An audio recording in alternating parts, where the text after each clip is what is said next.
Hola, muy buenas tardes a todos y bienvenidos a otro webinar de Ahora Turismo, una iniciativa de Chema Herrero, al que le doy las gracias desde aquí por haber creado esto al principio del confinamiento, que creo que ha aportado muchísimo valor a todo el sector turístico.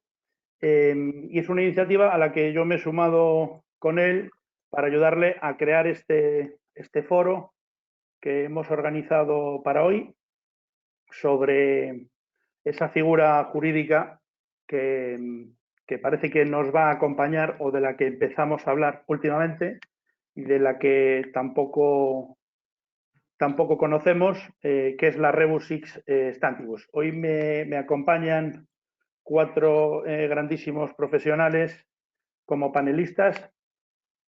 Don José Ramón Navarro, que es el presidente de la Audiencia Nacional, don Fernando Martínez Comas, que es socio de Deloitte en el grupo Corporate y Transacciones, como responsable legal del área del sector turístico.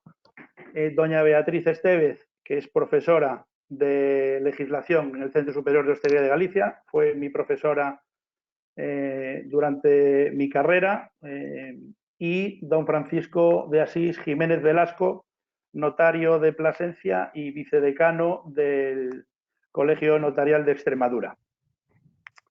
Entramos ya en materia, lo hemos organizado de la siguiente manera. Cada uno de los panelistas tendrán una intervención de unos 10-15 minutos aproximadamente. Después empezaremos un debate y al final abriremos micro a quien quiera participar haciendo alguna pregunta, y los que prefiráis utilizar el chat, pues también seleccionaremos algunas de las preguntas para que podamos intentar ampliar un poco más de información.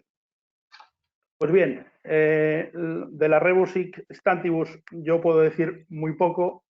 Como consultor hotelero, lo que sí percibo es que a muchos clientes les preocupa. Es una figura que aparece y de la que se empieza a hablar, que históricamente ha aparecido en dos momentos de la historia reciente de España, después de la Guerra Civil y tras la crisis anterior, y una sentencia muy reciente del pasado mes de marzo. Y le voy a pedir a don José Ramón Navarro Miranda que por favor abra este debate con una explicación sobre esta figura, si nos puede dar un poco de luz sobre qué es esta figura, por qué es tan compleja, por qué conocemos tan poco y por qué puede estar tan en boga en estos momentos tan extraordinarios o de circunstancias tan excepcionales.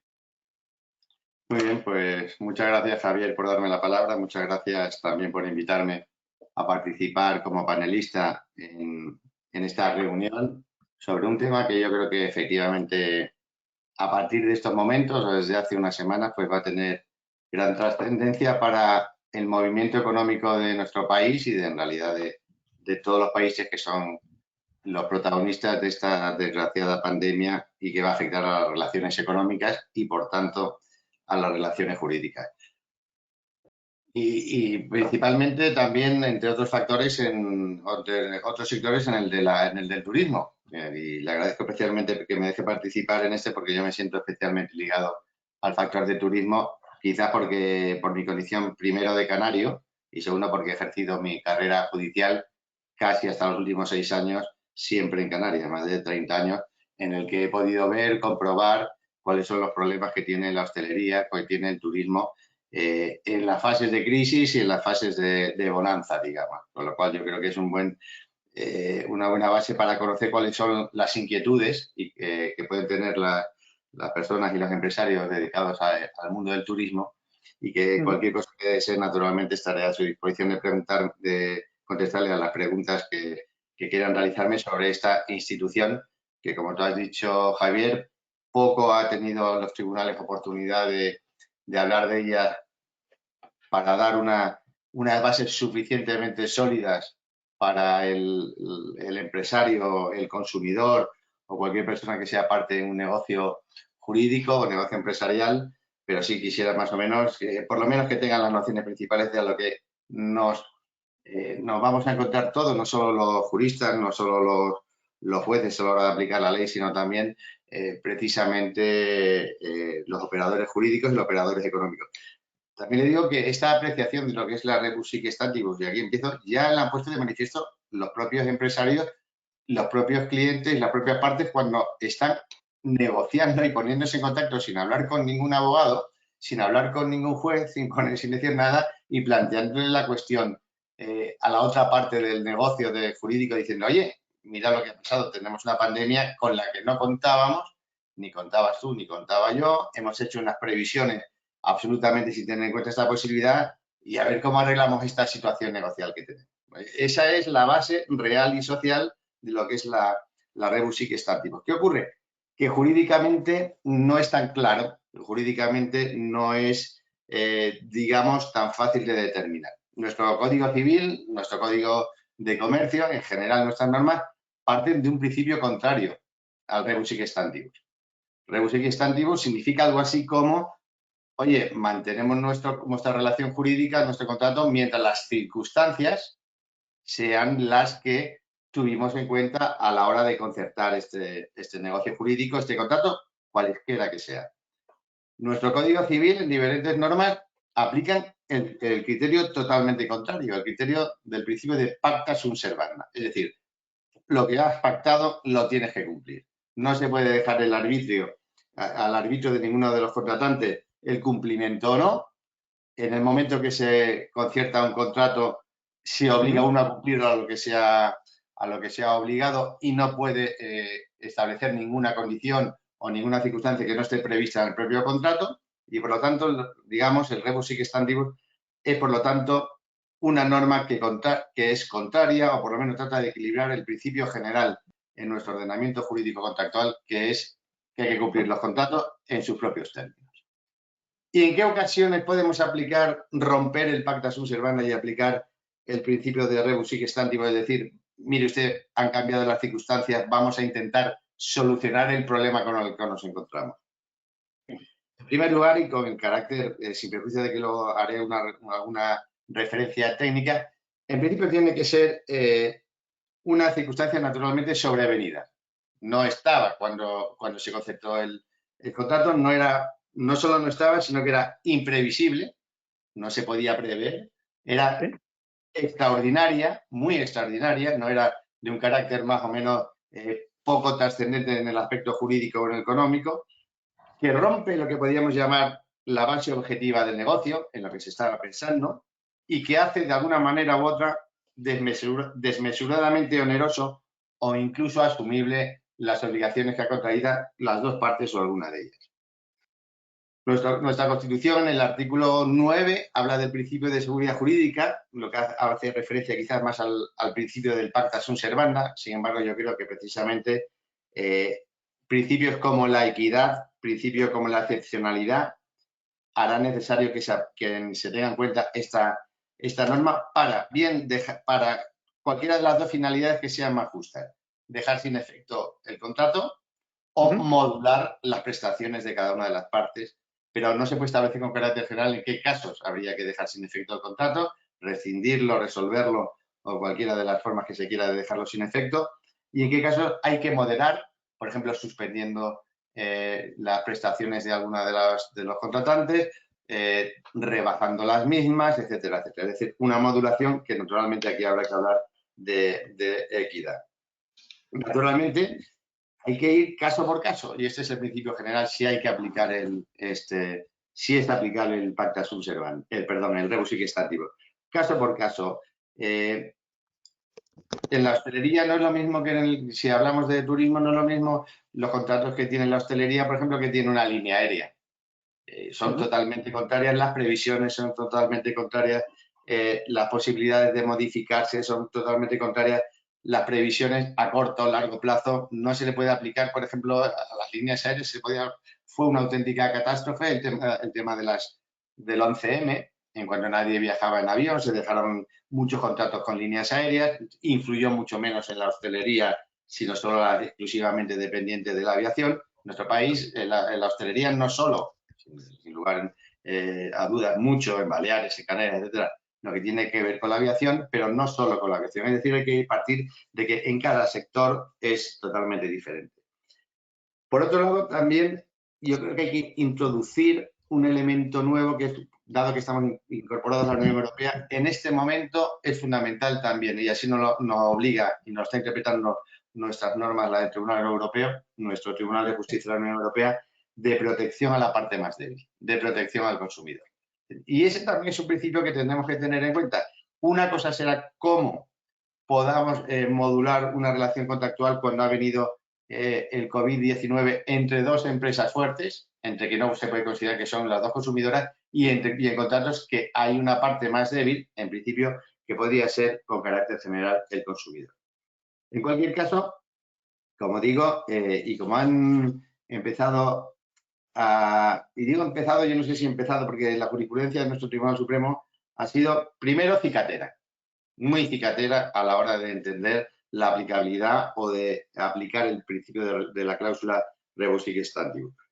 Si hablamos de la crisis financiera de los finales del año 2008, por ejemplo, producida en 2008 y los años siguientes, las primeras que podemos aplicar o que podemos abordar a la hora del estudio de la jurisprudencia del Tribunal Supremo, encontramos que en primer término las primeras, antes de ellas, eran totalmente reacios. Hay que decir, nuestro Tribunal Supremo y los tribunales en general han sido o son absolutamente reacios a la aplicación de esta norma. Son estrictamente, digamos, cumplidores o siervos del principio de pacta sunt servanda. La han considerado hasta peligrosa alguna de las sentencias y la han calificado así, de peligrosa la posibilidad de aplicar esta norma.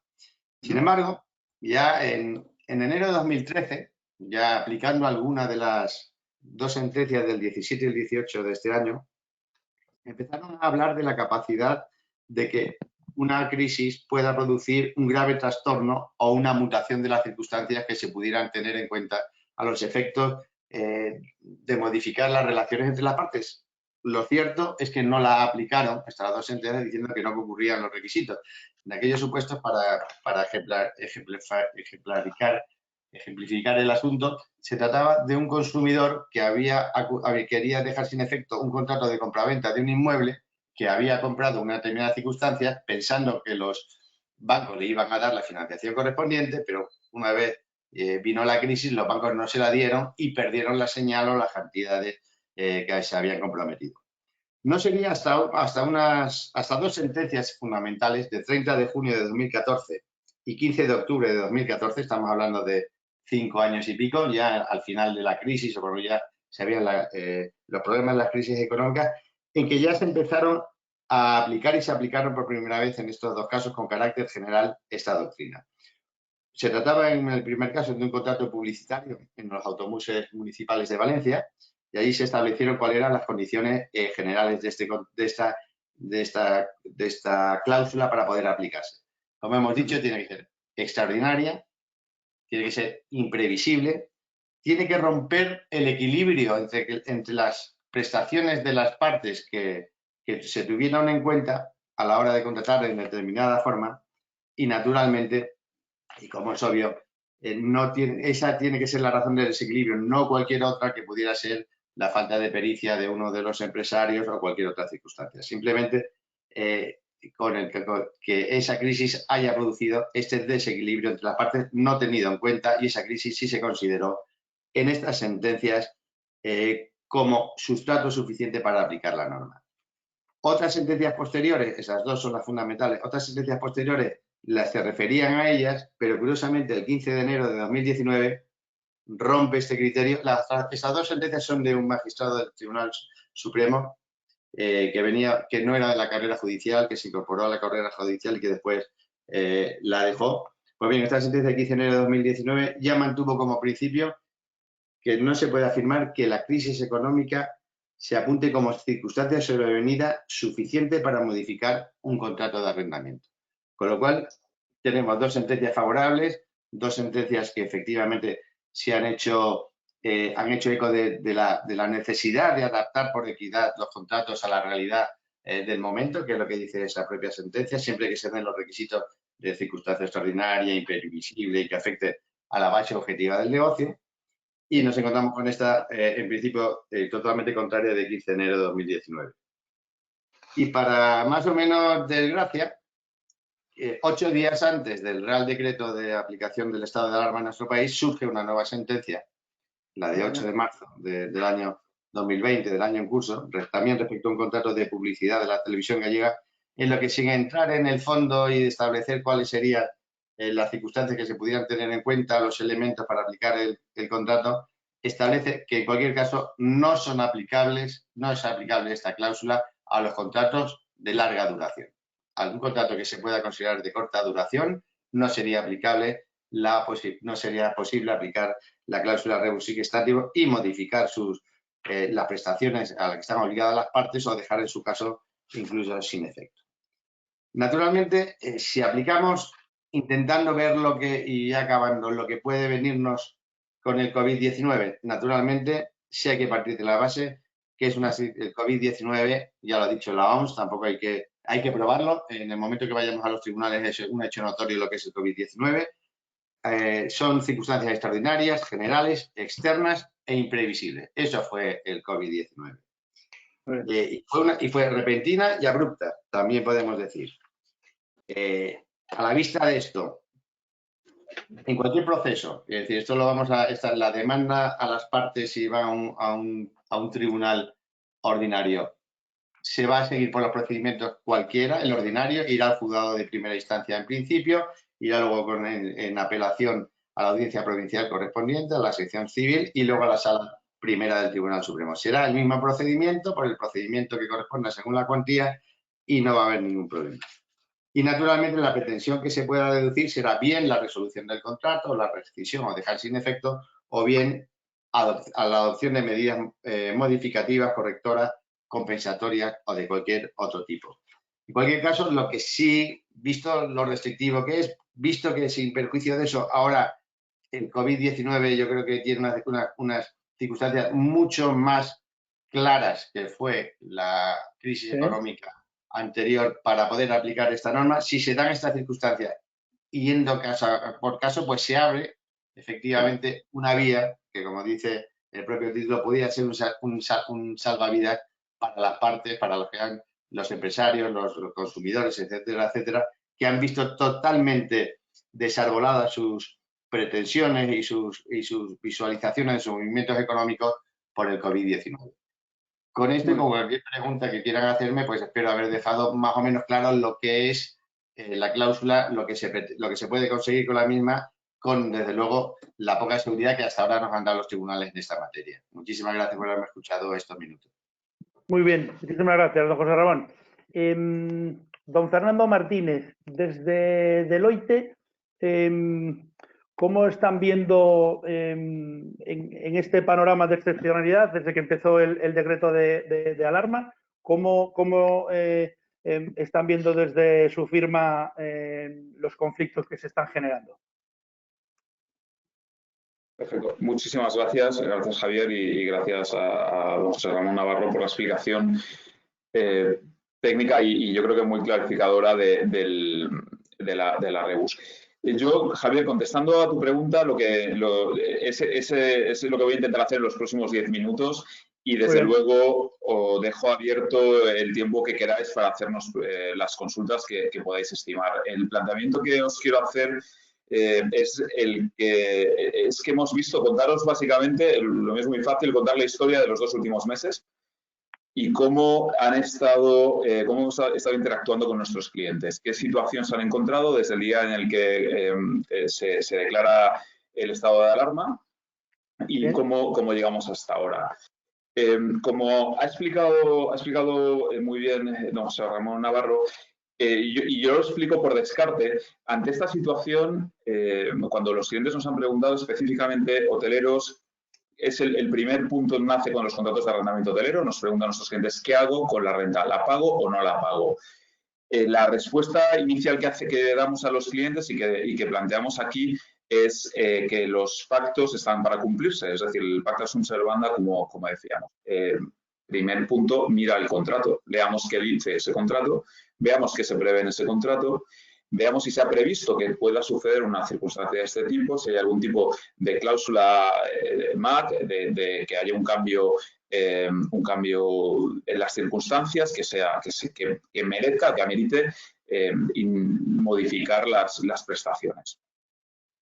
Si no existe nada en este sentido, lo que nos pedía el cuerpo al principio del COVID, y así se redactaron muchas de las cartas comunicando por parte de nuestros clientes hoteleros específicamente, que no iban a pagar la renta, era amparándose en la fuerza mayor. Las pandemias están específicamente reconocidas como una causa de fuerza mayor, pero lo que hemos visto durante el análisis que hemos hecho en este proceso, porque la verdad es que nos ha cogido a todos un poco poco hábiles o poco habituados a responder sobre una circunstancia de este tipo, lo que hemos podido ver durante esta etapa es que la fuerza mayor, sin duda, la pandemia lo es, pero no te permite dejar de atender tus obligaciones pecuniarias. No quiero entrar en el análisis de la fuerza mayor, que no estamos en el caso, pero lo que es cierto es que no permite dejar de, básicamente, pagar las rentas. Rentas, cánones y demás. Es decir, aquellas obligaciones que sean de carácter pecuniario había que seguir pagándolas. Eso nos ha llevado a continuar analizando y diciendo, bueno, yo tengo una circunstancia completamente imprevisible, completamente ha desequilibrado las prestaciones y hemos acabado todos hablando de la rebus y te encuentras foros no jurídicos donde la gente habla de la cláusula rebus con soltura, es decir, conocen de qué se trata y nos costó a nosotros recordarla cuando nos pusimos. Yo personalmente la apliqué y la gané en mi anterior despacho en unos contratos de arrendamiento hotelero derivados de la crisis en un laudo arbitral. Conseguimos una reducción de renta del 30% derivada de la aplicación de la cláusula rebus derivada de la crisis económica. Pero es cierto que no hay una jurisprudencia muy asentada y es cierto que las sentencias que comentaba don José Ramón Navarro de 2014 han sido muy criticadas. Bueno, han sido muy criticadas. Los operadores, y yo en este punto me pongo como operador económico más que jurista, más que abogado, los operadores estamos en cierto modo disconformes porque es verdad que aportaba una incertidumbre, pero también es cierto que veníamos en una situación de gran incertidumbre. Básicamente, yo os voy a comentar cómo hemos contestado en estos contratos de arrendamiento, qué estamos viendo. Bien. Básicamente vemos que podría ser aplicable la rebus con un peligro que tienen la mayor parte de contratos, que es el hecho de que se han entregado garantías por parte del arrendatario y nos estamos encontrando con que específicamente, y no sé si entre los que se está teniendo hay algún fondo, pero específicamente los fondos no están respondiendo muy bien a las solicitudes de negociación y están advirtiendo de que pueden tener la intención de ejecutar las garantías.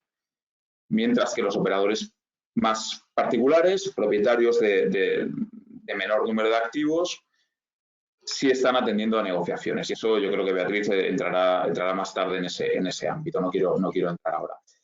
Por lo tanto, ¿qué estamos viendo? Que podemos, en esos casos en los que no consigamos entrar en una negociación, vamos a poder aplicar la rebus, pero pensando que eso es una acción del arrendatario. Es decir, vamos a ser nosotros quienes, frente a una situación de controversia con el arrendador, vamos a tener que iniciar un procedimiento, probablemente con una garantía ejecutada, vamos a tener que iniciar un procedimiento alegando la rebus. Por lo cual debemos ser muy cuidadosos en la negociación para estar muy seguros de que esa rebus va a poder prosperar de alguna manera. De hecho, durante estos 2 meses incluso ha habido una propuesta de FIDE de positivizar la rebus, es decir, de que se legisle sobre ella. Y leyendo el artículo, es un gran esfuerzo por conseguir intentar llevarla al derecho positivo, pero en la realidad acaba en una mediación. Dice, bueno, intenta negociar y si lo que finalmente dicte un juez es peor que lo que hubieras negociado aceptando lo que te ofrecía la otra parte, ahí tendrás que pagar las costas. Por lo cual, básicamente nos está llevando a esa negociación. Es decir, en contratos de arrendamiento hotelero poco más podemos deciros que atendamos a a un intento de negociación y teniendo muy claro que tendremos que iniciar nosotros el procedimiento, que es un procedimiento, como ha explicado don José Ramón Navarro, poco aceptado y complicado. Y en estos contratos de arrendamiento, y me meto aquí también en otros tipos de contratos de explotación hotelera, como va a ser gestión, management, la sentencia a la que aludías hace un momento de enero de 2019 también dice otra cosa. Es una sentencia de NH en la que no le reconoce la rebus, entre otros motivos, porque había una variabilización del precio de la renta en función de los rendimientos obtenidos por el hotel. Esto tenemos que tenerlo muy en cuenta cuando hagamos un análisis, porque recordad, o sea, me voy a repetir bastante, pero aquí llegaremos después de una negociación. Recordad que si tenemos algún tipo de variable dentro del contrato de arrendamiento o un contrato de management o un contrato de gestión variabilizado, los tribunales ya han entendido, y ha entendido el Tribunal Supremo, que esa variabilización ya está entendiendo que hay una posible variación de circunstancias, porque una parte del precio que pagamos depende de los ingresos. Dos temas más y dejaré que podéis hacer luego preguntas sobre temas más concretos. Hemos estado analizando muy detenidamente qué sucede con las concesiones sobre restaurantes, sobre hoteles, sector de fitness, que nosotros en Deloitte lo tenemos también dentro de transporte, hotelería y servicios. Bueno, el planteamiento aquí, siendo similar, es un poco más agresivo y creo que aquí tenemos algún elemento adicional para luchar. Porque parece que por la aplicación de la ley del sector público, de contratos del sector público, podríamos incluso reclamar el hecho de que no se haya puesto a disposición el bien que debía explotarse y que era objeto de la concesión. Con lo cual, sobre ese aspecto, la tendencia que estamos viendo es que podríamos obtener una mejor posición en esa negociación derivada de la aplicación de la norma. Y un tema que nos preocupa mucho y que estamos trabajando y no sabemos, estamos en ello, es que sucede con los contratos que nos han cogido. Yo, como comentaba Javier, me dedico a transacciones, pero esos contratos que nos han cogido entre el momento en el que firmamos un precontrato, un preacuerdo, incluso el acuerdo completo, y cerramos el contrato. Por poner un ejemplo, que no estoy llevando yo, por eso puedo hablar de él, es público y está en la prensa, la compra de Air Europa por parte de Iberia. Es un ejemplo clarísimo de un contrato a priori, según el hecho relevante que comunica Iberia el 4 de noviembre de 2019, comunica que ha llegado a un acuerdo para comprar Air Europa por un determinado precio y tiene que ejecutarlo ahora. ¿Cómo podemos aplicar la rebus a esa situación? Es un planteamiento que estamos haciendo. Hombre, evidentemente, este es un tema muy grande en términos económicos, pero nos lo estamos encontrando en el día a día con un pacto de compra de un hotel, pacto de un arrendamiento de hotel, entrega de algún tipo de arras, de una garantía y tener que cerrar. Cerramos por el mismo precio y ahí nosotros estamos entendiendo que podríamos intentar aplicar la rebus, que desde luego si algo es aplicable es la rebus, es la única figura que vemos aplicable porque consideramos que las obligaciones son pecuniarias o podrían llegar a ser pecuniarias, con lo cual fuerza mayor tampoco nos valdría y estoy haciendo un análisis muy rápido sobre un tema súper complejo técnicamente. Con lo cual, deberíamos entrar en esa negociación. Y creo que me he extendido incluso más de lo que me corresponde. Hay muchísimos temas concretos que hablar, Javier, y te dejo a ti. Perfecto. Gracias. Solo llevamos un minuto sobre lo previsto, así que vamos fantásticamente bien. Doña Beatriz Esteve, profesora del Centro Superior de Hostelería de Galicia y doctora en Derecho por la Universidad de Santiago de Compostela.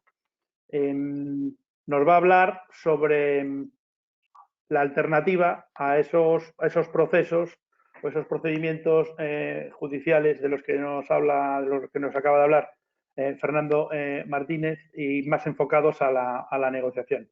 Así que, doña Beatriz, tiene usted la palabra. Pues ante todo, buenas tardes a todos los ponentes. Javier, muchísimas gracias por invitarme. Sabes que siempre es un placer.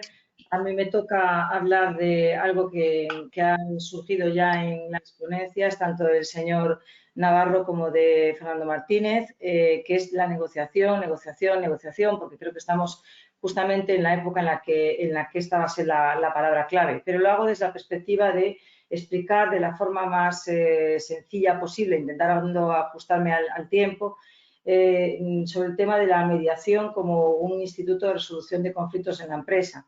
Y empiezo con una frase que seguro que todos hemos utilizado en alguna ocasión o que hemos escuchado, y es aquello de que más vale un mal acuerdo que un buen juicio. Bueno, pues yo tengo que ya manifestarme desde el primer momento que tenemos que empezar a cambiar el planteamiento de esta especie de axioma que nos repetimos, porque realmente no tenemos por qué resignarnos a un mal acuerdo. Es decir, parece que estamos perdiendo calidad cuando hablamos del acuerdo en beneficio del ámbito de la actuación procesal. Entonces, no es así. La posibilidad de la existencia de una ley de mediación, recogida en la Ley 5/2012 de 6 de julio, nos permite la posibilidad de resolver de una forma solvente y adecuada determinados conflictos que a lo mejor en la vía judicial pues se prolongarían demasiado en el tiempo, se resultarían excesivamente caros y que además, como acabamos de decir, la negociación va a ser inevitable en los tiempos que nos esperan. Esta ley, por decirlo muy claramente, los principios fundamentales que establece una mediación básicamente es que las partes, estoy pensando ahora en las partes de un contrato porque me estoy dirigiendo a hosteleros y entonces estoy sobre todo pensando en contratos de arrendamiento de empresas de hostelería y de turismo que tengan un contrato de arrendamiento con un establecimiento, con un inmueble. Entonces, esto lo que permite la mediación es que las partes, por tener en el ámbito civil y en el ámbito mercantil una mayor disponibilidad sobre lo que es el objeto de la litis, es decir, sobre el objeto del conflicto, y una mayor autonomía en la capacidad de decisión sobre la misma, porque estamos hablando de unas jurisdicciones donde realmente esto es factible, permiten acercar posiciones de una forma pues, mucho más proactiva, de una forma mucho más positiva que a lo mejor en el ámbito de un procedimiento judicial. Los que nos hemos dedicado durante años al ejercicio profesional sabemos que en el ámbito judicial las resoluciones judiciales, las sentencias obviamente vienen dadas por las pruebas que presentamos cada una de las partes, valoradas obviamente también con el criterio de su señoría y con la aplicación correspondiente de la ley. Cuando hay una mediación, este procedimiento es un tanto más simple o sencillo, en el sentido de que las partes pueden explicar su situación, pueden actuar de manera mucho más positiva que en el ámbito de un juzgado, por ejemplo, donde hablan sus representantes legales, y pueden exponer su situación económica y sus necesidades e incluso sus expectativas de una forma mucho más clara y mucho más personal. Obviamente con la persona, o sea, la intermediación siempre de un mediador que debe ser necesariamente imparcial en caso de que tuviese algún problema con alguna de las partes, está obligado además a manifestar esta posible imparcialidad y que además tiene un deber de confidencialidad, lo que me parece absolutamente esencial. Bien, si nos vamos a un procedimiento de mediación, por lo tanto, primero tengo que señalar que es voluntario y que no tenemos por qué acabar con una resolución si no nos satisface a las dos partes. Tiene que ser una resolución aceptable porque cuanto más se ajuste a la realidad de nuestras empresas, más posibilidades va a haber de que realmente se cumpla, puesto que ha sido voluntariamente aceptada por las partes de acuerdo con sus circunstancias. Si nos vamos a un procedimiento, como digo, de mediación, estamos evitando una saturadísima vía judicial. No voy a posicionarme respecto de cuál es una mejor que otra, obviamente, pero sí hemos hablado de la mediación como un mecanismo paralelo de resolución de conflictos. Bien, también los que, por decir algún dato sobre la posibilidad de cómo puede la mediación ayudar a desatascar o, en todo caso, a no saturar todavía más los ya superados muchas veces juzgados, y esto lo hemos padecido abogados y los clientes. Un simple dato, en los días 15 y 16 de abril de este año se presentaron en el Partido Judicial de Barcelona más de 1.800 demandas civiles, de las cuales un 70% hubiesen podido ser evitadas mediante un procedimiento de mediación, ¿vale? De hecho, la mediación está siendo ensalzada de alguna forma, si se me permite la expresión, por el Consejo General de la Abogacía Española, que está definiéndola como un método alternativo y como un instrumento de conveniente aplicación. Los que también nos hemos dedicado al ámbito laboral sabemos que la mediación funciona. Vale que vamos a hablar de cuestiones sobre todo civiles y mercantiles, pero lo cierto es que estamos hablando también de los conflictos en el seno de la empresa, y unos conflictos importantes en el seno de la empresa obviamente son los del ámbito laboral. Nosotros sabemos que hay determinadas situaciones en las que por la propia dinámica de la ley procesal social debemos presentar dos demandas diferentes. Me estoy refiriendo a la impugnación de despidos y me estoy refiriendo, por ejemplo, a la reclamación de cantidad, que no son acumulables. Y esto significa que nuestro cliente está abocado a la presentación de dos demandas que se van a presentar a veces en juzgados diferentes, con unos plazos diferentes y que van a terminar en diferentes momentos, pero en todo caso largos, aunque los procedimientos de impugnación de despido sean de los más rápidos de nuestra jurisdicción. La realización de una mediación previa, porque además tenemos la obligación procesal de presentar con la demanda el acta de conciliación, de haber intentado al menos la conciliación, recordemos que no estamos obligados a llegar a ningún tipo de acuerdo, se ha comprobado que efectivamente funciona y que en menos tiempo de lo que puede ser la mitad de una mañana se pueden resolver los conflictos inherentes dentro de una empresa respecto de un trabajador en concreto. Porque podemos no ya presentar dos demandas, sino simplemente tratar la totalidad de los conflictos que se puedan haber presentado o que nos han presentado, mejor dicho, los trabajadores frente a la empresa, y de lo que se trata es de calculadora y poco tiempo.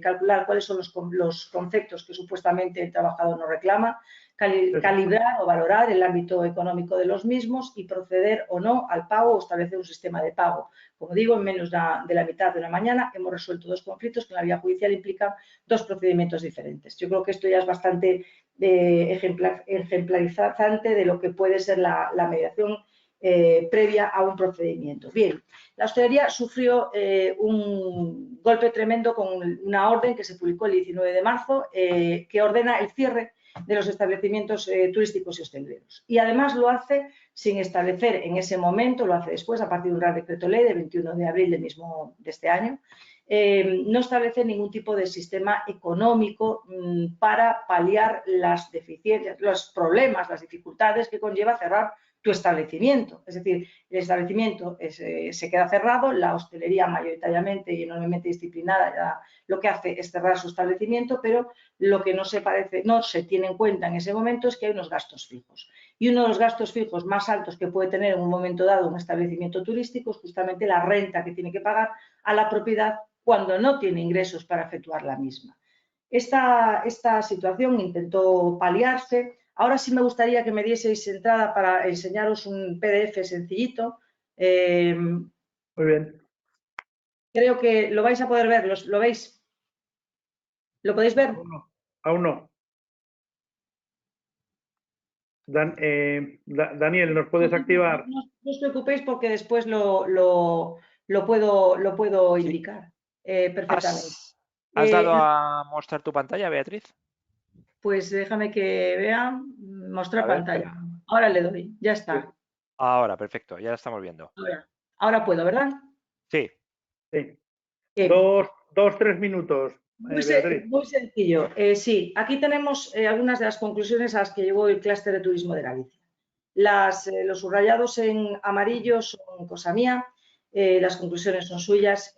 Hablan de cambios legales y normativos derivados de situación de excepcionalidad que están generando grandes dudas en las empresas. Por supuesto que sí. Y además uno de los cambios legales que podría incluso establecerse yo no tendría ningún problema, desde luego, en avalar esta posición, es que determinados procedimientos de la empresa, mercantiles y civiles, tuviesen la obligación por imposición legal de la existencia de una mediación con carácter previo si no aparece previamente en el contrato, y a esto me referiré en 2 minutos.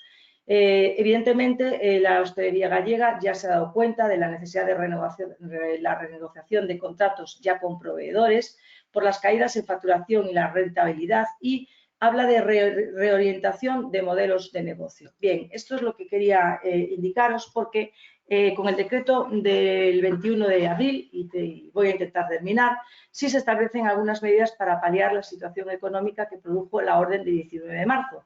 Y entre otras se determina la moratoria, la posibilidad de moratoria de las rentas por un plazo máximo de 4 meses, la posibilidad de devolución de estas rentas en un plazo máximo de manera fraccionada de 2 años, e incluso de la fianza durante 1 año. Entonces yo he hecho mis cálculos y vamos a ver, la posibilidad de solicitud de la moratoria es de un mes. El Real Decreto se publicó el 21 de abril, significa que empezamos a computar a partir del día siguiente.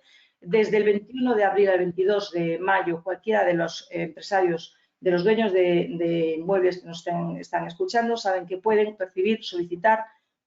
recibir, mejor dicho, la solicitud de moratoria por parte de sus inquilinos. Esta moratoria es automática. La devolución son 2 años y la devolución de la fianza en caso de que no se hubiese aplicado el pago de alguna de las rentas. Y dice el Real Decreto, y ya está adelantando la negociación y la mediación, salvo que las partes hubiesen decidido otra cosa, es decir, nos está orientando ya hacia una posibilidad de negociación, lo que nos está diciendo es que estamos ya gastando o perdiendo tiempo. Para el inquilino, 4 meses, si no tiene dinero, no son nada. Para el propietario que está viviendo de las rentas de sus inmuebles, 4 meses es una vida entera. Por lo tanto, la posibilidad de renegociar las condiciones, sobre todo en cuanto a la renta, con carácter previo, lo que se llama una mediación extraprocesal y con carácter previo, nos permitirían ganar muchísimo tiempo. Primero, porque nos vamos a encontrar con una realidad, un escenario de juzgados hasta arriba de demandas. En segundo lugar, porque incluso es posible que planteando una demanda por parte, imaginemos, de la propiedad, lleguemos a un procedimiento judicial con una sentencia favorable que efectivamente nos reconozca la extinción del contrato y la reclamación de cantidad, pero es que en este plazo de tiempo nuestro inquilino, la empresa de hostelería, perfectamente puede haberse visto abocada a un procedimiento concursal y nos encontramos con que se ha extinguido porque ha perdido la personalidad jurídica. Entonces, a reclamar a quién y dónde. Tenemos una magnífica sentencia favorable que no vamos a poder cumplir y no vamos a poder cobrar en ninguno de los casos. A lo mejor sería inteligente, interesante hacer una negociación previa, como dije, proactiva, donde las partes puedan hablar claramente de cuál es su situación y qué posibilidades pueden proponer unas a las otras. Un intento de acercamiento. Como me estás mirando con cara de tienes ya muy poco tiempo, lo que voy a decir es, aunque mis compañeros también han utilizado el tiempo que han necesitado y lo han hecho magníficamente bien, yo soy defensora de este sistema de mediación porque entiendo que se ajusta adecuadamente a la realidad de la empresa, porque hay más posibilidades de cumplimiento por cuanto que las partes se obligan a partir de sus propias circunstancias manifestadas expresamente delante del mediador. Y después porque la posibilidad de acudir a una vía judicial y encontrar que no podemos cobrar es realmente frustrante.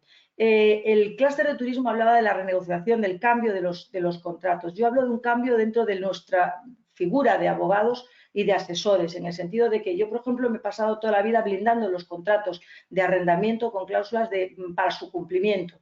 Sobre todo el famoso aval bancario a primer requerimiento era para mí una exigencia absoluta en la inclusión de las cláusulas contractuales. Y a lo mejor en este momento tenemos que también asesorar a nuestros clientes de la posibilidad de incluir una cláusula de mediación previa a la jurisdicción, como es una solución que puede llegar a buen puerto y que puede evitarnos un procedimiento. Y termino, Javier, con una frase que me gustó muchísimo porque dice así: no puedes enfocarte en lo que está saliendo mal, siempre hay una forma de darle la vuelta a las cosas. Yo creo que la manera de darle la vuelta a las cosas en los tiempos que nos esperan puede venir perfectamente de mano de la mediación. Muchas gracias. Muchísimas gracias. Muchísimas gracias. Vamos ahora con el turno de don Francisco de Asís, que nos va a hablar de la figura del notario en estas situaciones que estamos viviendo, cómo nos pueden ayudar o en qué fases pueden acompañar a las empresas y a las personas que estén afectadas por circunstancias extraordinarias o excepcionales como son las que nos ocupan en el debate de hoy. Don Francisco. Bueno, muchas gracias, Javier. Agradecimiento a los ponentes y mucho ánimo a todos aquellos que han sufrido sus propias carnes, que son muchas personas, la crisis que estamos viviendo, tanto desde el punto de vista personal como patrimonial. Bueno, partimos de una situación totalmente excepcional. El objeto del debate y el propio medio que estamos empleando demuestran la excepcionalidad de la situación que vivimos. Y esta excepcionalidad es precisamente la base fundamental de la cláusula rebus sic stantibus que ha alterado las prestaciones de los contratos de trato sucesivo, de trato único en una ejecución diferida. No voy a centrarme en los presupuestos, ya se han expuesto magistralmente, pero sí voy a remarcar desde un punto de vista práctico la ayuda que puede plantear aquí el notario. En cualquier caso, como nosotros actuamos en el ámbito preventivo, es la medicina preventiva del ámbito judicial, nuestra ayuda es relativa porque todo se desenvuelve y esta es una elaboración jurisprudencial con la intermediación de los abogados y la resolución de los jueces. Por tanto, lo primero que mi consejo es que ante una situación de este tipo no hagamos experimentos, que se deje uno de llevar por la mano de un asesor jurídico y, por tanto, ¿en qué entra aquí el notario? La cualidad de notario es doble, es un funcionario público, pero también es un asesor o un jurista. Entonces, en la elaboración de estos contratos podría ayudar. Yo reconozco evidentemente que estos contratos de carácter mercantil no tienen un reflejo, habitualmente no tienen un reflejo notarial, por tanto, nuestra función básica va a ser una actividad de preconstitución de prueba en el caso de que se llegue a una discusión, ¿no? Descendiendo al caso concreto, y me voy a plantear lo primero, estamos en una notaría. ¿Qué ocurre en estas situaciones? Ahora mismo las notarías están abiertas, hemos sido considerados un servicio esencial, pero se nos exige solo atender los supuestos de urgencia y con una previa cita. Partiendo de ahí, vamos a ir para llevar un hilo exponiendo los presupuestos de la cláusula rebus sic stantibus y en cuándo podemos intervenir nosotros los notarios. En primer lugar, se habla de que se trata de una alteración extraordinaria de las circunstancias totalmente imprevisible. Esta situación se prueba por sí misma, no hay nada que probar en este caso. Ya ha recordado Javier que las primeras sentencias fueron después de la guerra civil para solucionar conflictos generados en base a contratos previos. Situaciones de la crisis económica fue la segunda en 2008 y la pandemia. Guerra civil, crisis económica y pandemia. Más imprevisible que esto no puede haber. Entonces, ¿cómo intervenimos nosotros ahí? Bueno, yo planteo que estamos en una fase de desescalada y que pueden ocurrir, hay distintos hechos que se van a ir permitiendo poquito a poco. Y hablando ya del sector hotelero y de la restauración, podría plantear la necesidad de un acta de presencia, por ejemplo, para acreditar que un competidor nuestro tiene más mesas de la cuenta o que se han abierto espacios comunes prohibidos de apertura en los hoteles. Sería supuesto de una competencia desleal. O que un hostelero tiene cerrado su establecimiento a pesar de que sin embargo, se le está permitido y luego alega que quiere una rebaja de la renta cuando pudiendo haber abierto, no abrió. Ahora reclamar una rebaja podría preconstituirse una prueba para poder reclamar sobre esa situación. En cualquier caso, recordar que entrar en los establecimientos privados por parte del notario requiere una autorización. Segundo presupuesto de la cláusula rebus sic stantibus, que se trate una desproporción exorbitante entre las prestaciones de las partes, se produzca un desequilibrio entre ellas, una falta de conmutabilidad. En nuestro derecho, y aquí conecto con los contratos, existe el principio de libertad de forma y me planteo supuestos de contratos privados que tengan una forma verbal, como acreditar la existencia de los mismos. Podemos acreditar ante las actas de manifestaciones de referencia, con inclusión de testigos, con documentos probatorios, como pueden ser albaranes, para acreditar este contrato y el contenido del mismo. Evidentemente, lo ideal sería que se elevaran al público por ambas partes, pero normalmente una se negará. En este caso, estas actas de referencia pueden ser un elemento probatorio válido. La elevación al público, si no se admite, tendrían que irse a vía judicial. Puede ser interesante en los contratos de arrendamiento que tenéis vosotros entre manos, que en este momento sería muy útil la inscripción de los mismos. Debería de acudirse a la elevación al público, demanda judicial, o en caso contrario, una fórmula intermedia que no permitiría la inscripción sería la protocolización del documento privado, que no le da carácter público, pero le asegura una fehaciencia y un principio de prueba que debe de ser estimado. Siguiente. Bueno, antes podría deciros que todos estos documentos que se elevan al público deben de cumplir los requisitos fiscales, que es un hándicap importante. Luego, un tercer subpresupuesto de la cláusula, que la situación no sea imputable al que la alega. Evidentemente, la situación de coronavirus, la crisis de pandemia, no se puede imputar a nadie. Me voy a otro el planteamiento que yo hago. Se trata de determinar que en el momento del cumplimiento la persona que alega la cláusula rebus sic stantibus estaba en condiciones de cumplir y había actuado de forma debida. Estoy hablando de exigir que esa persona que alega el incumplimiento haya actuado como un dirigente empresario. No se puede aprovechar el rebufo de la cláusula rebus sic stantibus, pretender impugnación de documentos cuando ya el negocio tenía dada la puntilla por razón de una mala gestión. Y por otra parte, que yo también plantearía la exigencia o la necesidad de que se hubieran agotado los recursos que legalmente de carácter extraordinario se han facilitado por el Gobierno para remediar esta situación. Es un planteamiento conectado con la buena gestión empresarial. Y en relación a estas dos circunstancias tenemos que tener en cuenta que en nuestro derecho existe un principio de responsabilidad objetiva en muchos supuestos en los que se ha actuado de una forma dolosa o culposa y se traslada el riesgo del contrato. Demostrar el incumplimiento, se podría utilizar las actas notariales de presencia para acreditar, por ejemplo, que determinadas mercaderías están disponibles o que no lo estaban a los efectos de las posibles reclamaciones judiciales posteriores, o la figura del ofrecimiento de pago y la consignación notarial para desplazar precisamente el riesgo del contrato. Otro presupuesto, finalmente, bueno, hay otro más, pero el de la buena fe, fundamental. El espíritu que inspira todos los contratos es la buena fe, la equidad de las contraprestaciones. No es adecuado a la exigencia de la buena fe plantear demandas de modificación de contractuales o resoluciones contractuales que no se han intentado previamente consensuar. Aquí conecto con todo lo que ha explicado Beatriz, y es que hay que agotar todos los recursos, y recursos tenemos muy variados, como fundamentalmente el tema de la mediación, pero también lo hay los de la conciliación, que es más flexible, y desde el punto de vista notarial podríamos el ofrecimiento de un acta de notificación o de requerimiento, donde yo le planteo a la otra parte una postura, le pido que me conteste, tiene derecho a contestar en 2 días, sin instalar nuevos requerimientos, y todo esto serían presupuestos para acreditar que se ha actuado de buena fe. Siguiente, último, presupuesto de la cláusula rebus sic stantibus, es una ausencia de regulación o imputación de los riesgos.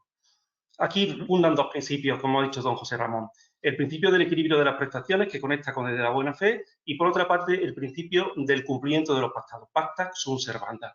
Si conectamos ambos principios, llegaríamos a un contrato perfecto, no acudiríamos a los tribunales, no plantearíamos la cláusula rebus sic stantibus y llegaríamos a la paradoja de que una regulación perfecta nos exime del cumplimiento de alegar la cláusula rebus sic stantibus. De hecho, los tribunales normalmente la suelen rechazar cuando el contrato tiene cláusula de estabilización, de moderación de la renta o incluso de desistimiento unilateral con una indemnización. Los efectos de la cláusula son una modificación del contrato, se trata de evitar la resolución, aunque en los reales decretos que ha publicado el Gobierno ha establecido expresamente una posible resolución por parte de los consumidores cuando son de imposible cumplimiento y no se ha llegado a un acuerdo. Las medidas que se han adoptado por el Gobierno han sido medidas de carácter fiscal, laborales. Tenemos la moratoria de alquileres, que se ha tratado antes por Beatriz, también moratoria hipotecaria y medidas de carácter crediticio, que si queréis luego entramos en ellas, pero bueno. A nivel notarial os puedo decir que desde nuestro ámbito se está impulsando el documento público electrónico. Existe un proyecto que ahora se ha acelerado por razón de las circunstancias que vivimos y que pronto formalizaremos documentos de la misma forma que estamos ahora interrelacionando. Y también ha habido un ofrecimiento por parte del notariado al Ministerio de Justicia que, reforzando nuestra condición de funcionario público y de autoridad, podemos descargar en muchos sectores la sobrecarga de trabajo que probablemente van a recibir los tribunales cuando acabe esta situación, cuando acabe o empiece la circunstancia económica. Voy a terminar ya con una digresión que me va a permitir. He estado viendo cuando he estudiado todo este tema que son muy agrias las discusiones que se han planteado en el aspecto fundamental que tenéis vosotros entre manos, que es los arrendamientos de establecimientos hosteleros. Hay gente que apoya la postura del arrendador, del arrendatario, todo tipo de argumentos hay a tal sentido. Yo, básicamente, el derecho es un sentido común. El sentido común es la base fundamental del derecho y no es otra cosa que la mezcla de todos los principios que hemos desarrollado a lo largo de todas estas exposiciones, que se compensan entre ellos y que aparece el sentido común. si queremos reforzar la postura de uno u otro, apoyaremos un principio u otro, pero las opciones son muy básicas y son dos. Una es la negociación.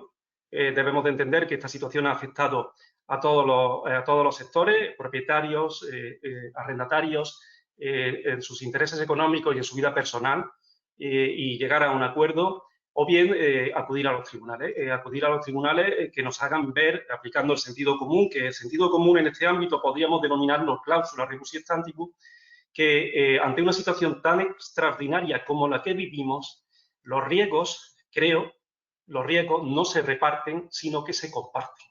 Ese sería el punto final de mi actuación y simplemente agradeceros la audiencia, pero no he sido muy pesado. Muchísimas gracias. Enlazando con uno de los temas que acaba de mencionar usted en referencia a las medidas de financiación, ¿cómo están discurriendo en la notaría esa firma de esas medidas? ¿Y está surgiendo algún tipo de conflicto? Bueno, la notaría ahora mismo lo que se está viviendo son situaciones realmente lamentables, ¿no? Las notarías son al final un confesionario, la gente se desahoga aquí y es penoso, ¿no? Las medidas crediticias que ha implementado el gobierno a mí me están dando realmente un sentimiento contradictorio. Por una parte, me da miedo.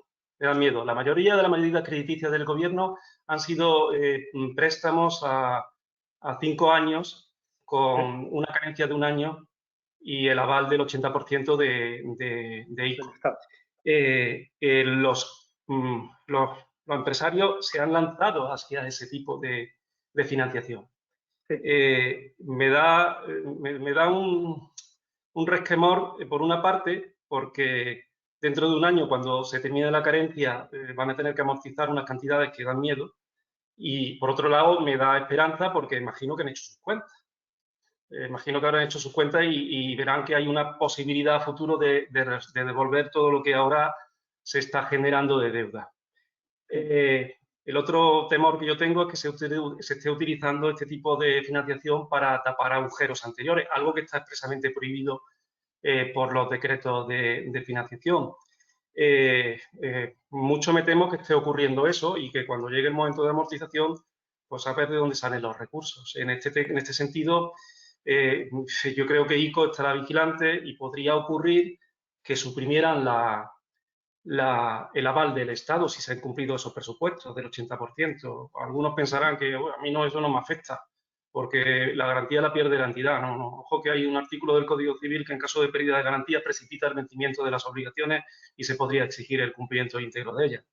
Y luego otro tema que también me está preocupando es que las entidades están incorporando muchos fiadores a este tipo de operaciones con una fianza con carácter solidario y renuncia a los beneficios de orden, división, exclusión.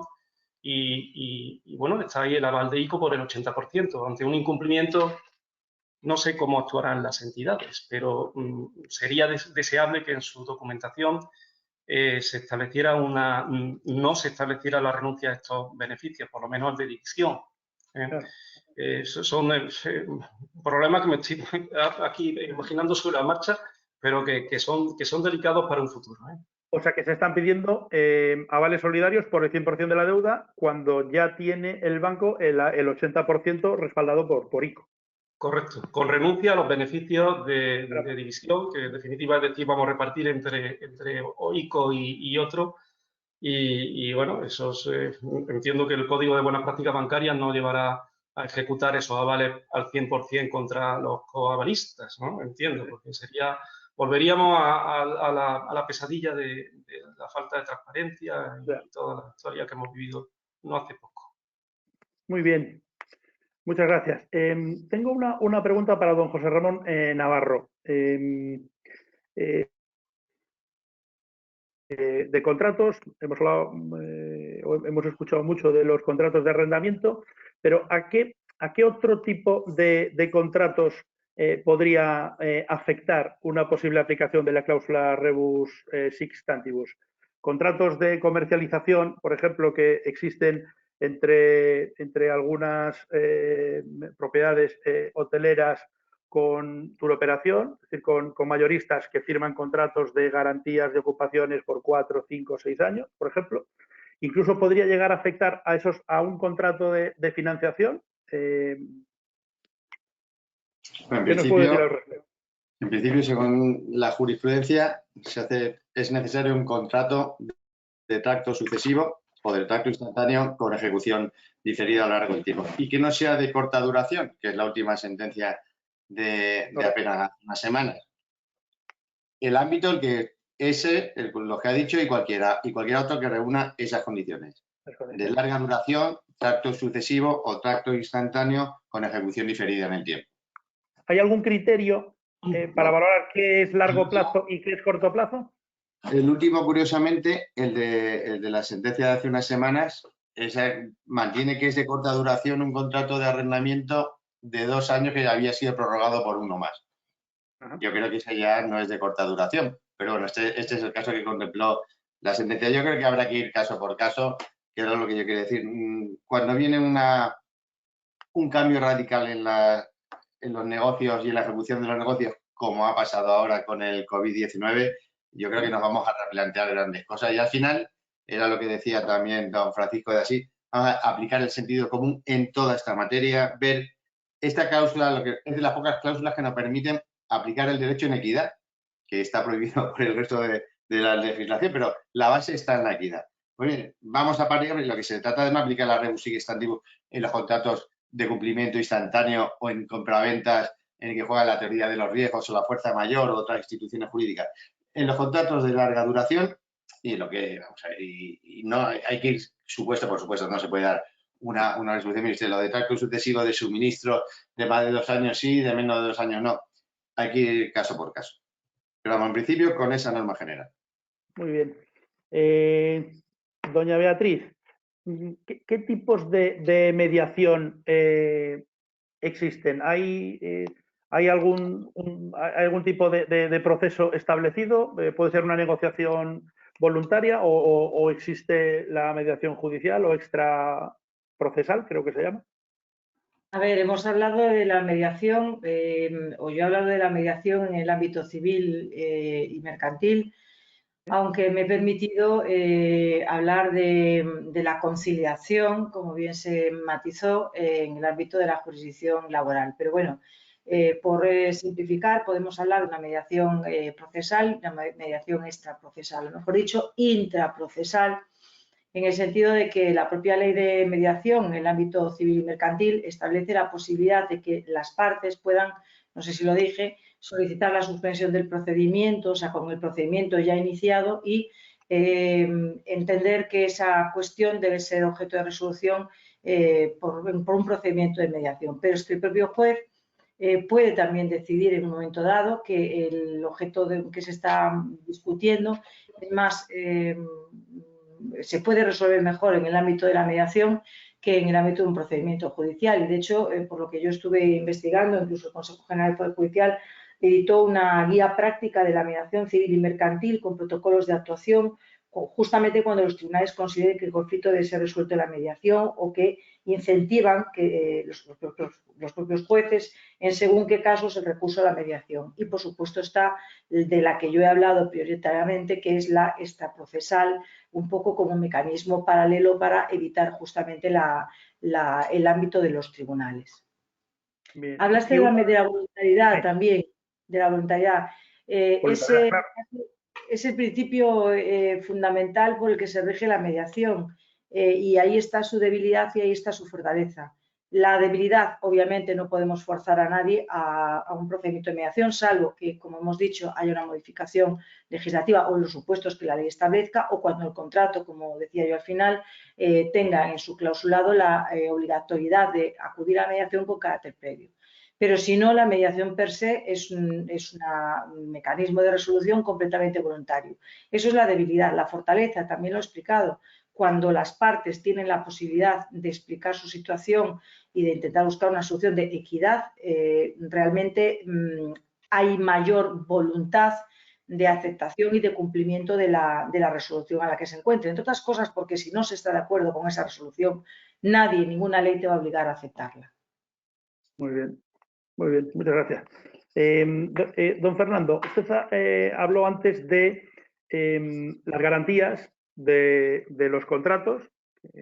Habitualmente, si hablamos de contratos de larga duración, suelen llevar una garantía de aval bancario a primer requerimiento por el importe y la duración que se haya pactado. En una situación de conflicto, y es un proceso en el que estoy yo negociando, ayudando a un cliente, ante una amenaza de una posible ejecución de ese aval en el inicio del intento de negociación, ¿cómo se puede reaccionar ante esa situación? ¿O qué medidas podrían adoptarse para intentar proteger? Sí, te entiendo, Javier. La verdad es que la respuesta no es complicada, es muy sencilla, pero desafortunadamente no es muy alentadora, porque como comentaba en el rato de exposición, si lo que alegamos es la rebus, estamos poniéndonos, y somos el arrendatario, estamos poniéndonos como el que debe iniciar la acción.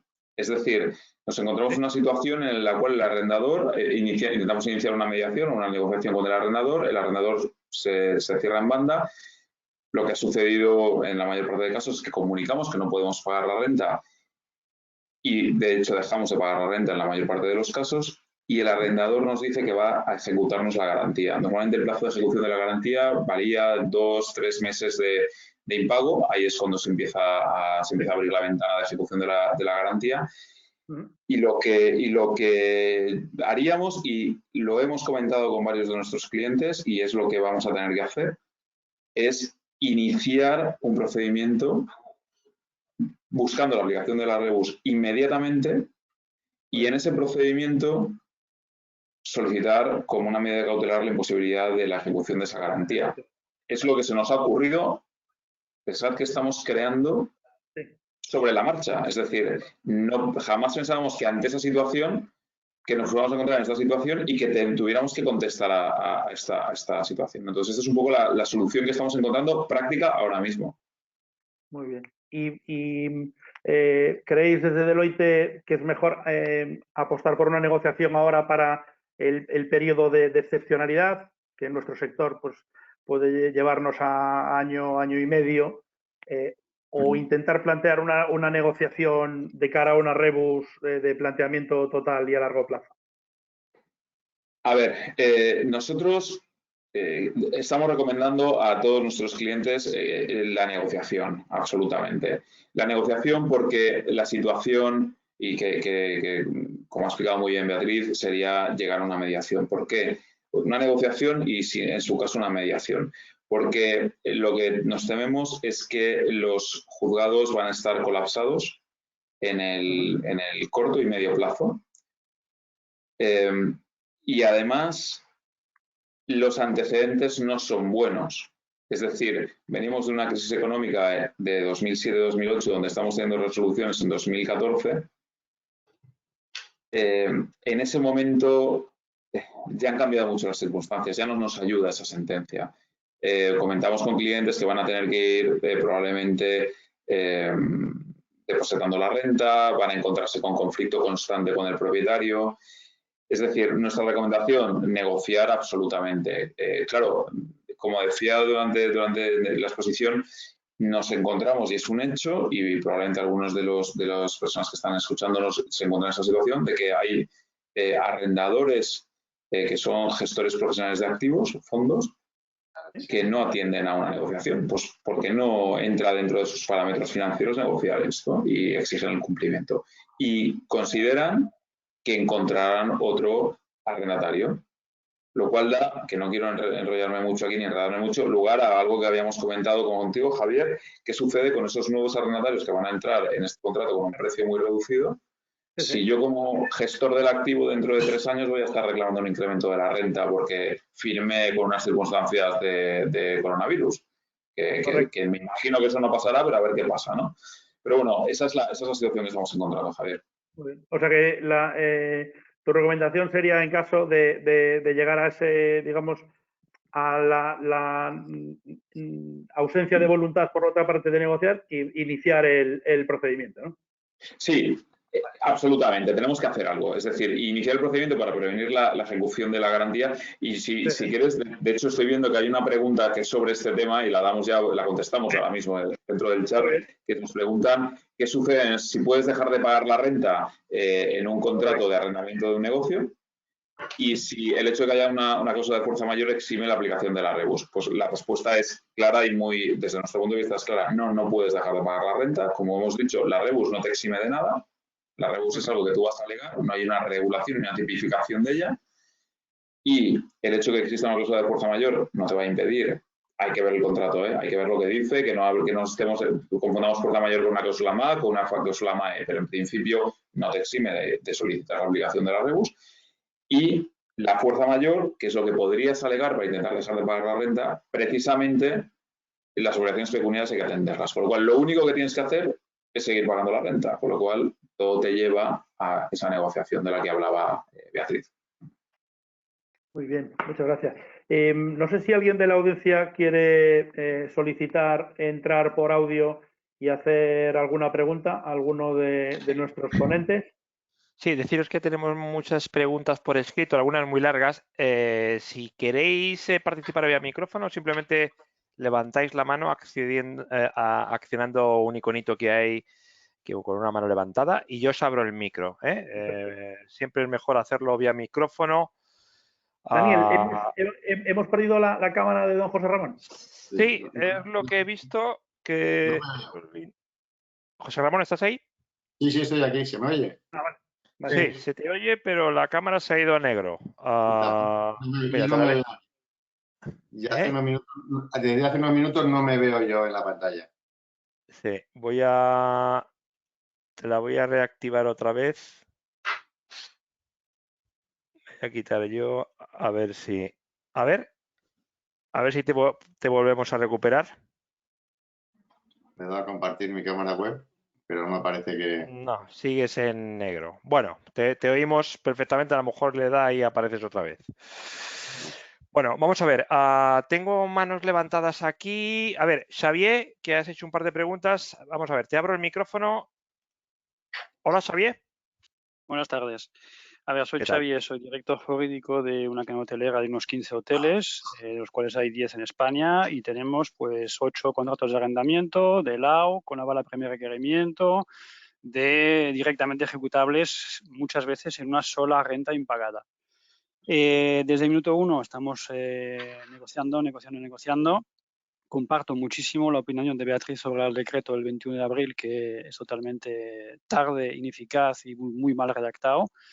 Pero ahora nos estamos planteando con abogados externos que tenemos, oye, ¿y qué hacemos si la propiedad no quiere negociar con nosotros? Porque tenemos algunos que sí tenemos buena relación, o tenemos alguno, como dijo don Fernando Martínez, que es una sociedad familiar que solamente vive de ese hotel y de esa renta, y ahora no me puede decir te la condono, te la aplazo, no lo va a hacer y se va a negar siempre, incluso me han amenazado de ejecutar el aval. Entonces la pregunta es, oye, si yo empiezo ya hoy, después de romper negociaciones, a plantear una demanda basada en la res stricta stantibus o una cosa similar y medida cautelar de suspensión de la ejecución del aval, a mí lo que me preocupa es que si lo pongo hoy, 6 de mayo, no me ponga un juez de decisión el 2 de diciembre, porque ya a mí ya me ha ejecutado la bala. Es decir, desgraciadamente veo de las conclusiones que veo que hay muy poca solución judicial cortoplacista, que es lo que vamos a necesitar nosotros los hoteleros para poder evitar una ejecución de un aval que después nos provoca temas bancarios graves, tipo pérdida de confianza del banco, cadena de ejecuciones, ya no me dan ningún duro más después, los bancos ya te cierran el grifo. Entonces, al final, lo que nos estamos planteando como plan C es si realmente va a ejecutar, tendremos que pagar la renta cogiendo pasta de donde no se ha dedicado a eso para evitar las ejecuciones. Es decir, un sistema basado en la mala fe total o el abuso por parte de un propietario que técnicamente es verdad, tiene razón, tiene derecho a hacerlo. Legítimamente, en derecho, tiene derecho a hacerlo. Pero a mí la Rethic Stantibus no sé si me da alguna solución. Gracias. Gracias, Xavier. Antes de que les pongáis, recordar, vamos a preferenciar las manos levantadas. Accionar el iconito levantar mano y yo voy abriendo el micrófono. Adelante. Bien. ¿Quién se anima a intentar dar algo de luz sobre esto? Yo si quieres, por acabar, porque había hablado un momento antes, termino en algo que tú has preguntado. Efectivamente, si inicias el procedimiento, muy probablemente te van a recomendar, o te recomendaría yo también, consignar la renta, con lo cual el efecto práctico que tienes acaba siendo el mismo. Es decir, no tienes el dinero que tú disponible, se ve reducido porque tienes que consignar la renta, en tanto no tengas una resolución sobre esa ejecución del aval y puedas ver qué hacer. Pero efectivamente, muy probablemente, ya hay que ver el caso, probablemente tendrías que estar en esa situación. ¿Sí? Y os dejo, Beatriz, que creo que tú vas a intervenir. Beatriz. Sí, bueno, no sé si se me oye porque no le he dado ningún icono ni nada. Xavier, no hay una solución fácil al caso que estás proponiendo. Vamos a ser claritos. Si acaso, y un poco por ceñirme a lo que yo expuse, que sepas que si consigues iniciar un procedimiento de mediación, las partes automáticamente no pueden ejercer acciones ni judiciales ni extrajudiciales, con lo cual de alguna manera podrías ganar un poco de tiempo. Pero hemos partido de que esta mediación es voluntaria. Y yo lo único que puedo a veces reflexionar cuando veo este empecinamiento, que por otra parte hay que respetar porque efectivamente hay quien vive de esas rentas, yo me hago la siguiente reflexión. ¿Qué gana en este caso el propietario? ¿Qué gana empecinándose en no llegar a un acuerdo contigo? Lo que va a conseguir es perder el cliente. No sabemos si va a haber un siguiente cliente de hostelería, porque ninguno de los ponentes tenemos una bola de cristal y ojalá lo tuviésemos para la hostelería. Y porque es previsible que la recuperación no sea precisamente en una línea recta vertical, sino que sea en picos de sierra.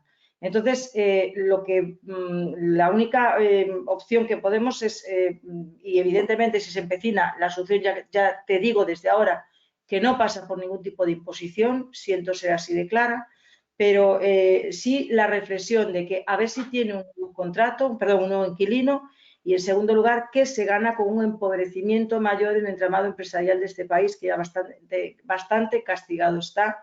Si en el curso del procedimiento resulta que vuestros 8 hoteles o tu empresa o lo que sea tiene que ir a un procedimiento concursal. No gana nadie. Muy bien, muchas gracias. ¿Tenemos alguna pregunta más, Daniel? Sí, tengo una mano levantada de Ana. Ana Lago, te abro el micro. Hola, Ana. Sí, hola, buenas tardes. Yo realmente la mediación intrajudicial me parece la solución, ¿no? Pero ya habría que iniciar un procedimiento y suspenderlo. Y el otro tipo de mediación que nos queda extrajudicial sería acudir a un mediador privado, ¿no? Entiendo. No hay otra vía en este ámbito civil. No sé si tengo que darle a algún sitio, ¿se me oye? No, se te oye perfectamente, Beatriz. Ana, mira, vamos a ver, la mediación extraprocesal, si necesitas información sobre la misma, yo te aconsejo que acudas al Colegio de Abogados del lugar donde te encuentres, porque suele tener un grupo de letrados que se han especializado en mediación y, por lo tanto, en un momento dado pueden, cuando es intraprocesal, además, ya hay una serie de personas que están actuando un poco casi como el abogado de oficio cuando está de guardia. De manera que si necesitas algún tipo de información sobre este tipo de resolución paralela de conflictos, tienes diferentes órganos. También las cámaras de comercio te pueden informar, pero yo me acudiría directamente al Colegio de Abogados de donde tú residas. Pero en todo caso no sería ya gratuito, sino que sería un procedimiento con mediadores absolutamente privado y con un coste. Efectivamente, en la mediación extraprocesal, no la que decide el juez cuando, como acabamos de señalar, entiende que el conflicto debe ser resuelto en la vía de la mediación. Incluso la ley, la tenía por aquí en algún artículo, establece cómo se determinan los honorarios de los mediadores y cómo tienen que ser satisfechos por las partes. No es un procedimiento gratuito, es un procedimiento que al ser más breve, sí va a ser a la larga más barato, pero los honorarios de los mediadores hay que pagarlos. Muchas gracias. A ti. Vale, Ana. Bueno, tenemos unos minutos más, supongo, Javier. Sí. ¿Seguimos teniendo a don José Ramón o se nos ha caído de la...? Sí, no, José Ramón está... José Ramón, ¿estás? Y yo estoy, ¿se me oye? Sí, perfectamente. Sí. Lo único que la cámara no se ve. Aunque no le podemos ver. Sí, no, la cámara no tengo encendido. Pero al hilo de la... ¿Sí? Sí, estaba diciendo que al hilo de la pregunta anterior a la de Ana, la de Xavier, que él hablaba de si existe algún recurso o si puede existir alguna vía judicial más rápida para intentar poder frenar una posible ejecución de un aval bancario como medida cautelar. ¿Existe algún recurso hoy desde el punto de vista judicial para una empresa que se encuentre en ese problema? Hombre, en términos generales, la única posibilidad, una vez entablado el procedimiento, es solicitar una medida cautelar, con la propiedad o no que pueda conllevar. Yo no me puedo ni debo entrar ahora si en estos supuestos es previsible o no que se adopte la medida cautelar con los requisitos que establece la jurisprudencia. Eso adopte, que no, a lo mejor hay que poner fianza, que es uno de los requisitos, con lo cual a lo mejor acabamos con un problema similar, no lo arreglamos y nos dicen ustedes, si usted va a evitar pagar la renta o va a evitar el aval o no sé qué, afiance que luego usted tenga una sentencia contradictoria, con lo cual no podemos contar en que esa no es una solución. Estamos ante una institución jurídica que evidentemente ni para nosotros los jueces, ni para los letrados, ni para los empresarios podemos decir que tenemos bases ciertas de lo que se va a decidir de aquí en adelante, ni de lo que se va a decidir en esta primera fase del COVID, ni de lo que se va a decidir dentro de 3...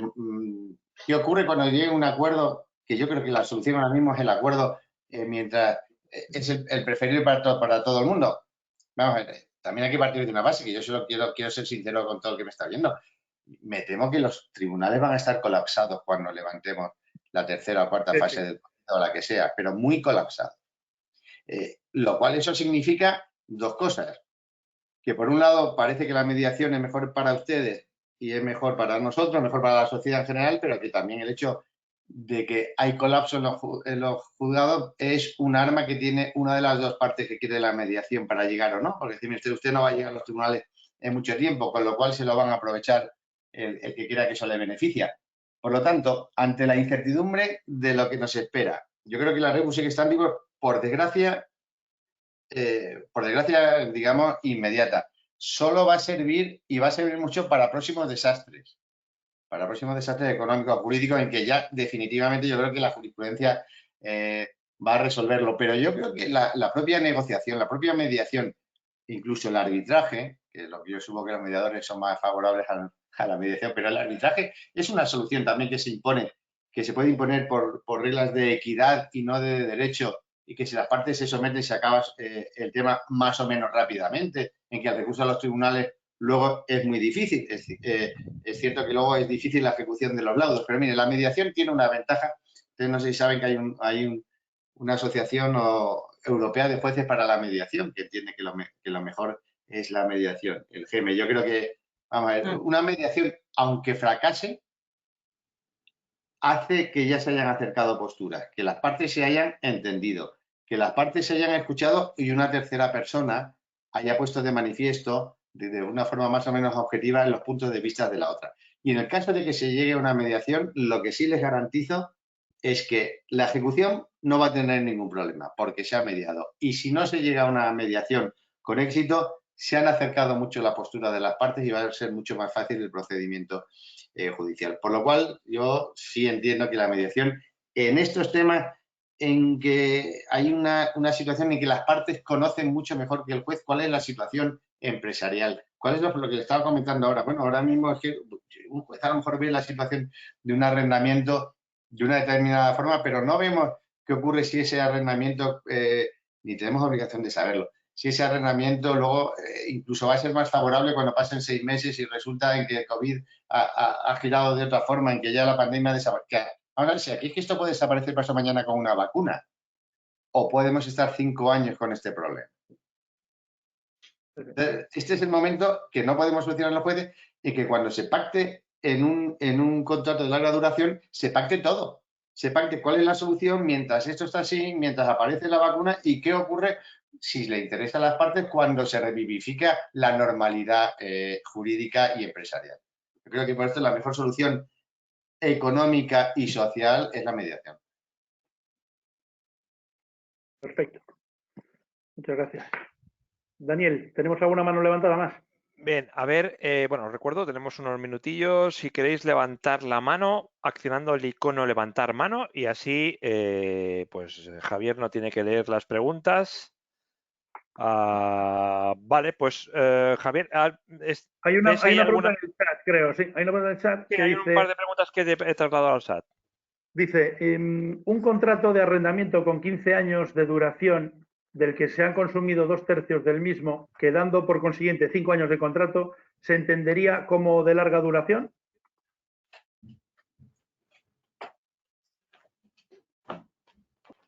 Yo creo que sí. La pregunta, haciendo referencia a lo que dije antes, desde luego es un contrato de extracto sucesivo y el tiempo que queda es suficiente para valorar que puede influir el transcurso del tiempo en las bases. Cuanto más tiempo haya transcurrido, menos alteración hay de las bases.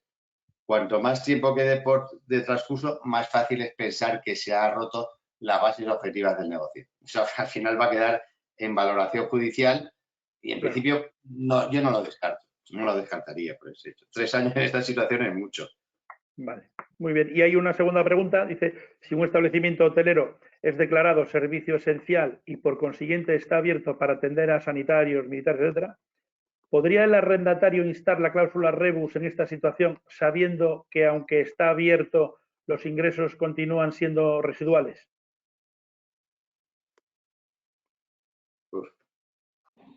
Esa prefiero no responderla a mi opinión, porque sería asesorar a una parte directamente en un conflicto concreto que prefiero responder al consejero con carácter general a esta tan precisa. Cualquier otra persona que pueda. Pero prefiero no opinar. A mí me da la sensación. Sí, a mí me da en mi opinión estás exactamente igual que si lo tuvieras cerrado. Es decir, a efectos del negocio, que es lo que estás reclamando, no te ha cambiado la circunstancia.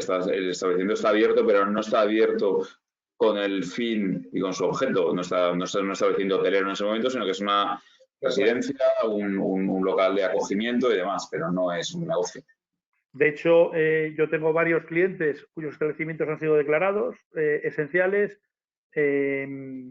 Reciben por cada pernoctación un ingreso mínimo en el entorno de los 30 y poquitos euros y tienen que mantener una serie de costes fijos que ya sabemos los que estamos en el sector turístico y hotelero en concreto, que el coste fijo unitario es elevadísimo, con lo cual aún siendo esencial y con unas ocupaciones X más reducidas o un poquito menos reducidas, se está en situación de pérdida.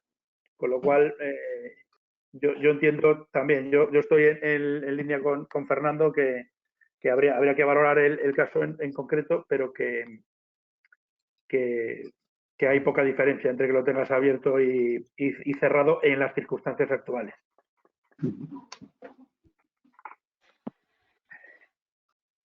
Daniel, ¿tenemos alguna mano levantada más? No veo manos levantadas. No veo manos levantadas. Preguntas tienes ahí, te he pasado las que he visto por aquí. Bueno, Javier, en el chat donde... En el chat, sí. Tenemos una. Ahora mismo nos preguntan, ahora mismo, ¿cuánto tiempo tardaremos aproximadamente entre la interposición de la demanda y medida cautelar del juez que imposibilite la ejecución del aval. Yo creo que esto está un poco en línea con lo de la bola de cristal que decía doña Beatriz antes, ¿no? Yo creo que es una Hombre, pregunta difícilmente contestable. Es muy difícilmente contestable, pero dentro de toda la complejidad del funcionamiento de la Administración de Justicia, en el ámbito civil y mercantil, las medidas cautelares tienen preferencia. Según establece las resoluciones del Consejo General del Poder Judicial y los decretos de ley del Ministerio de Justicia. En principio, la adopción de medidas cautelares se deben adoptar con la celeridad que permita el funcionamiento normal anormal, digamos, ahora mismo de la Administración de Justicia, pero tienen preferencia. Muy bien, bueno, pues ahí hay un poco más de luz. Perfecto. Ninguna mano levantada por aquí, Javier. Perfecto. ¿Alguno de los ponentes quiere añadir algo a lo que ya hemos debatido?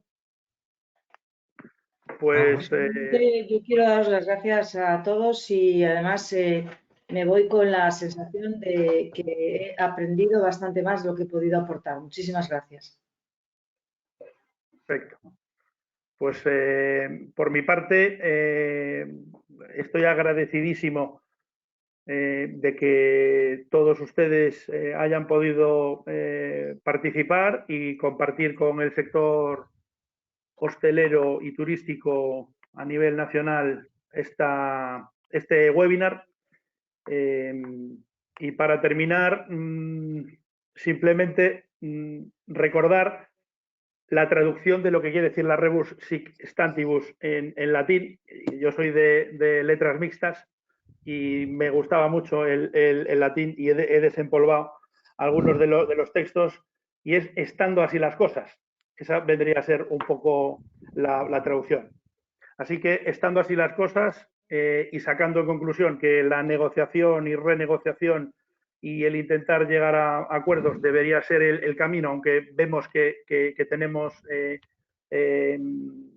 cuestiones preventivas tanto por la parte de los fedatarios públicos como recursos judiciales al hilo de las medidas cautelares que acaba de mencionar don José Ramón, pues creo que ahí tenemos algunos recursos en los que apoyarnos, pero sobre todo esforzarnos en la renegociación. Muchísimas gracias por la asistencia, por habernos seguido. Gracias de nuevo a los ponentes y hasta luego. Bueno, recordaros que recibiréis la grabación íntegra a todos los asistentes y los panelistas también mañana mismo, ¿vale? Perfecto. Hasta luego. Gracias. Hasta luego. Gracias. Hasta luego. Buenas tardes a todos.